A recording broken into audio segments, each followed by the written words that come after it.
Price God. இன்றைய தியானம் யோவான் 12:44 முதல் 50 வரை.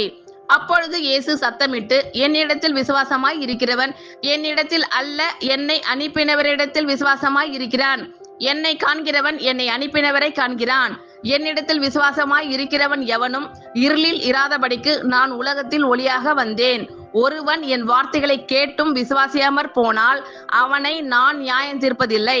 நான் உலகத்தை நியாயம் தீர்க்க வராமல் உலகத்தை இரட்சிக்க வந்தேன். என்னை தள்ளி என் வார்த்தைகளை ஏற்றுக்கொள்ளாதவனை நியாயம் தீர்க்கிறதொன்று இருக்கிறது. நான் சொன்ன வசனமே அவனை கடைசி நாளில் நியாயம் தீர்க்கும். நான் சுயமாய் பேசவில்லை. நான் பேச வேண்டியது இன்னதென்றும் உபதேசிக்க வேண்டியது இன்னதென்றும் என்னை அனுப்பின பிதாவே எனக்கு கட்டளையிட்டார். அவருடைய கட்டளை நித்திய ஜீவனாய் இருக்கிறதென்று அறிவேன்.